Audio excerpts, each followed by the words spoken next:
So in this next module, we're going to talk about writing with verbs. So this means using strong verbs, avoid turning verbs into nouns. We talked a lot about that as well last week. And not burying the main verb. That is, we want to keep the main verb of the sentence close to the subject of the sentence, somewhere near the start of the sentence. So I'm going to go over each of these three principles in turn. So the first thing is we want to use strong verbs. Verbs are what drive the English language. Verbs make sentences go. They make the sentence lively. They draw the reader in. So verbs are the most important element of your sentence. So we really want to focus on verbs and focus on writing with verbs. So I'm going to give you a little example that sort of illustrates this point. So I took a sentence from a novel and I did a little editing on it to illustrate a point. So I changed a few words. So here's my rewrite of the sentence. It said, loud music came from speakers embedded in the walls, and the entire arena moved as the hungry crowd got to its feet. And that's a perfectly fine sentence, right? It's pretty descriptive, it moves along, it draws the reader in, it's not bad. But I want you to compare that to the original version of this sentence. So this is the version from the novel itself. It says, loud music exploded from speakers embedded in the walls, and the entire arena shook as the hungry crowd leaped to its feet. And you can see how those really expressive, active, great verbs really just make that sentence so vivid. So by putting in those really great verbs, it really draws the reader in, it really makes for a great sentence. It makes the sentence go. So I want to really encourage you to try wherever you can to put in really great verbs. That means you should always kind of pay attention and focus on picking the right verb. So sometimes there are instances where you could kind of pick any old verb, try to find the absolute best verb. So here's an example. It's a perfectly fine sentence. It says the WHO reports that approximately 2/3 of the world's diabetics are found in developing countries and estimates that the number of diabetics in these countries will double in the next 25 years. So we have two verbs in the sentence. We have reports and estimates, and they're perfectly fine, but we can do a little bit better by being really specific with our verbs. So what's another way to say reports approximately, right? There's a verb out there that already has embedded in the verb that approximately. Remember I told you last week that we're going to try to avoid the use of adverbs. Well, one way to avoid adverbs is to pick the right verb that already has that adverb embedded in the verb. So what do you mean by reporting approximately? Another way to say that is estimates. So actually that verb that they used in the second part of the sentence is perfect for the first part of the sentence. They're estimating. And of course, since we've now used the verb estimates, we might want to come up with a better estimate for a better verb for the second part of that sentence.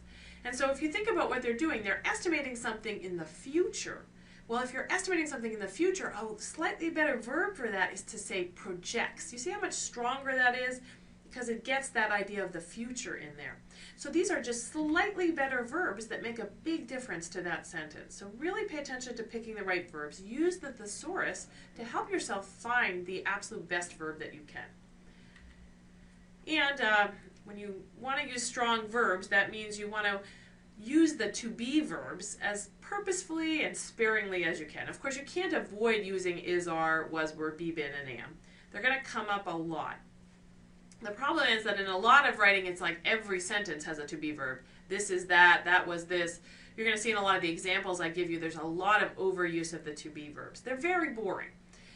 You got to use them sometimes, but in every time that you use them, I'm going to ask you to go through your writing and underline all of your verbs and see how often you use the to be verbs.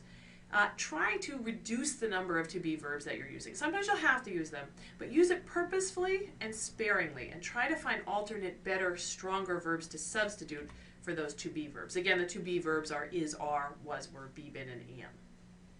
So really pay attention to using really good, strong verbs. A way to use really good strong verbs is to take those kind of spunky verbs that we commonly turn into nouns and turn those nouns back into verbs. They're often really great verbs embedded in those nouns. But for some reason, as we talked about last week, in the academic writing, in the scientific literature, we've gotten in the habit, this terrible habit, of taking verbs and turning them into nouns. So we're totally writing with nouns. So I want you to try to turn those nouns back into verbs and catch yourself doing this. there's lots and lots of instances where we use nouns where we ought to use verbs. And this is just very, very common. You're going to see this in a lot of the examples that I go over. So here's an example sentence. It says, during DNA damage, recognition of protein 1 by protein 2 results in recruitment of protein 3 and repression of cell proliferation genes. So notice that we have a lot of nouns in this sentence, right? We've got recognition, recruitment, and repression. Those are all nouns that could have been verbs. Recognize, recruit, and repress. And we saw this also with a lot of the examples last week as well. So we want to go ahead and turn some of those nouns back into verbs.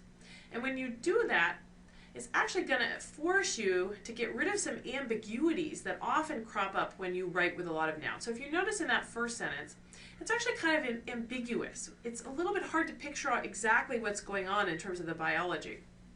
So, it says recognition of this protein by the other protein. So what do you mean exactly by that? What does recognition of two proteins mean? And then it says results in recruitment. Does that mean it's an indirect recruitment? Is there another step in there, right? There's all of this ambiguity of exactly what's happening.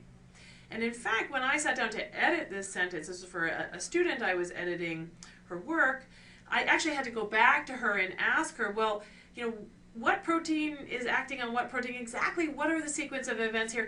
I need you to draw me a picture, because I couldn't tell from that first sentence. I couldn't edit it accurately because I didn't have all the information. That first sentence is really ambiguous. So I edited this with her approval and help into during DNA damage, protein 1 recruits protein 2 and protein 3, which together repress cell proliferation genes. So you can see now we're writing with verbs. That sentence is a lot more active. It's easier to get a picture, a concrete picture in your head of what's going on. I could now draw a picture of this. That sentence just moves along so much more nicely, and I know specifically exactly what's happening in that sequence of events. So it forces you to actually be very specific and really nail down what's going on.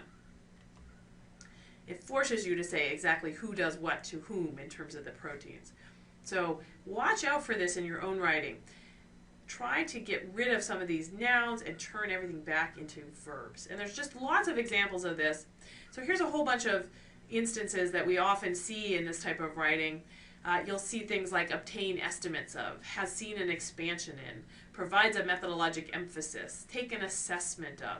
Right? Interestingly, all of those are examples where we had a nice spunky verb, estimates, expands, emphasizes, assesses, and for some reason, don't ask me why this happens, but for some reason we started to take these nice spunky verbs and turn them into these really boring, clunky nouns. Estimate, expansion, an emphasis, an assessment. And then not only do we do that, but we then pair this kind of boring noun with a really boring verb. Obtain, has seen, provides, take. So you want to turn all of those back into the just nice, direct, spunky verb. So you would say, estimate, has expanded, emphasizes methodology, and assess. We don't need all of those extra words. We can drop all of those extra words and get right to the verb. Here's some more examples of this that crop up all the time in the scientific literature. So people will say it provides a review of, it offers confirmation of, it make a decision, shows a peak, provide a description of. Right, again, these are all nice spunky verbs that have been turned into nouns. Review, confirmation, decision, peak, and description. And then paired with a really boring verb, provide, offer, make, show, provide. So let's turn those all back into those nice spunky verbs.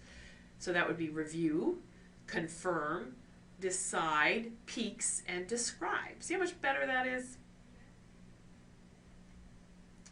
So the final point to keep in mind in terms of writing with verbs is that you don't want to bury the main verb. So what I mean by that is you want to make sure that the main verb of the sentence, which we call the predicate, is up close to the subject near the start of the sentence.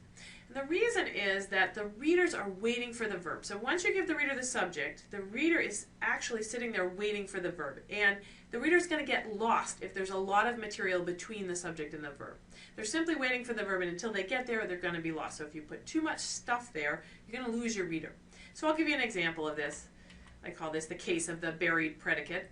So here's a sentence that's pretty difficult to read, okay? So I'm just going to go through it. It says, one study of 930 adults with MS receiving care in one of two managed care settings or in a fee-for-service setting found that only 2/3 of those needing to contact a neurologist for an MS-related problem in the prior 6 months had done so. So notice how hard that sentence is to get through when I'm reading it. What's the subject of that sentence? Well, that's the one study. What's the main verb of that sentence? That's the found. So notice we get this really, really long subject. We get the study and then all this descriptive material, blah, blah, blah, blah, blah, and then finally we get to found. Well, by the time you get to found, you've lost your reader. Your reader doesn't know where you're going with this. So that's really hard for the reader to read. And actually, this sentence has a really, really simple fix. All you need to do is move that verb up. So that one little change, you're going to just move that word found up and then put all of that descriptive material within commas will actually make this sentence a lot easier to read. And that's the only edit I needed to make here to make this a lot easier to read. There's more edits you could, of course, do to this sentence. But here's what I did to it. So here's the predicate, found. So I'm going to just move that word found up. So we could just say, one study found that of 930 adults with MS who were receiving care in one of two managed care settings or in a fee-for-service setting, only 2/3 of those needing to contact a neurologist had done so. So notice that for the reader, as the reader is not bothered by all of that descriptive stuff as long as the reader's already got the verb. So it's not so bothersome to say one study found that and have all of this other stuff set off in commas. Your reader's okay with that. Your reader can follow that. So you've got to keep that verb close to the subject near the start of the sentence. I'm going to show you some more examples of when authors put a lot of distance between their subject and their main verb. The preceding program is copyrighted by the Board of Trustees of the Leland Stanford Junior University. Please visit us at med.stanford.edu.